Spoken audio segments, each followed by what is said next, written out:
Praise the Lord! Today we shall read Psalm 78, verse 13. He divided the sea and led them through. He made the waters stand up like a wall. ప్రియరా ఈ యొక్క ఉదయకాల సమయంలో దీని వాక్యాన్ని చదువుకుందాం. కీర్తన గ్రంథము 78 అధ్యాయము 13 వచనం. ఆయన సముద్రమును పాయలుగా చేసి వారిని అద్దరికి నడిపించెను. ఆయన నీటిని రాశిగా నిలిపెను. యేసు ప్రభువారి అతి శ్రేష్టమైన నామలో ప్రియరా మీ అందరికీ శుభములు తెలియజేస్తున్నాను. ఇక నూతన ఉదయకాల సమయంలో మరొకసారి దేవుని వాక్యాన్ని ధ్యానించి వాక్యం ద్వారా బలపరచబడడానికి దేవుడు మనకిచ్చినటువంటి గొప్ప కృపను బట్టి మొట్టమొదటిగా దేవునికి కృతజ్ఞతాస్తులు చెల్లించుకుందాం. చాలాసార్లు విశ్వాసము అవిశ్వాసము, నమ్మకము అపనమ్మకము వీటి మధ్య పోరాటం ఉంటుంది. ఎందుకంటే పరిస్థితులు అలాగుండొచ్చు.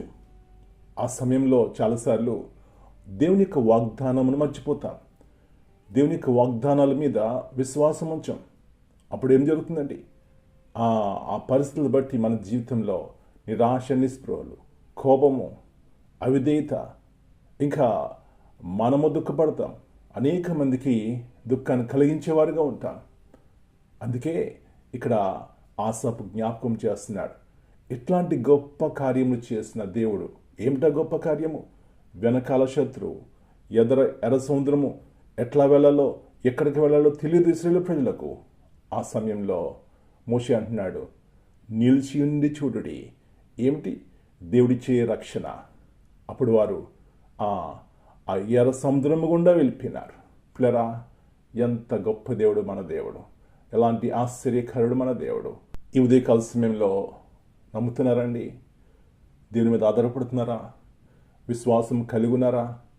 పదే సార్లు ఆ విశ్వాసం అనేది కొన్నిసార్లు లేని కారణం చేత బలహీనమైపోతాం, భయపడుతూ ఉంటాం. కానీ కార్యములు చేసినటువంటి దేవుని వైపు చూసినప్పుడు పిల్లరా, బలము కలిగి, శక్తి కలిగి ప్రతి దినాన్ని ఎదుర్కొంటాం.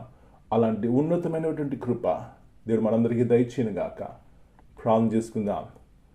నమ్మదగిన దేవా, ఆశ్చర్య కార్యములు చేసే దేవా, ఎర్ర సముద్రమును లేకపోతే సముద్రమైన పాలిగా చేసే దేవా, మాకు దారి లేనప్పుడు దారి ఏర్పరిచే దేవా, మీ పరిశుద్ధమైన అతి శ్రేష్టమైన నామమును బట్టి మీ వందనాలు.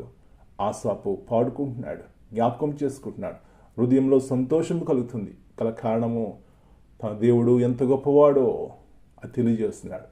ఉదయకాల సమయంలో మా జీవితాల్లో కూడా ఎర్ర సముద్రములు వచ్చిన, తుఫాన్లు వచ్చిన, ఆటంకములు వచ్చిన ఆత్మీయ జీవితంలో ప్రభా బలహీన పడకుండా మీ వైపు చూసి ఓపికతో పరుగుపెట్టడానికి సహాయం ఇచ్చేయండి. అది మా యొక్క శక్తి ద్వారా కాదు, కానీ మిమ్మల్ని చూసినప్పుడు ఆ బలము, ఆ శక్తి మాకు కలుగుతుంది నాయన. అలాంటి ఆత్మ ద్వారా ప్రతి ఒక్కరు నడిపించండి. మా ప్రియులు జ్ఞాపకం చేసుకోండి.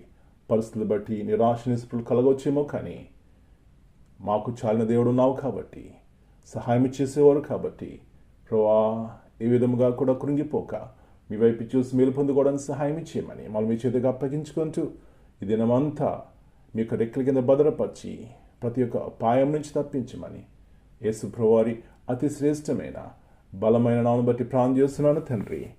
Amen. God bless you all. My dear brothers and sisters, greetings in the precious name of our Lord and Savior, Jesus Christ. Here in Psalm 78 and verse 13, this verse reminds us of God's power to make a way when none seems possible. In moments of uncertainty and challenge, He is able to remove obstacles and guide us safely through difficult situations. It encourages us to trust in His leadership, knowing that He is both faithful and sovereign over every circumstance.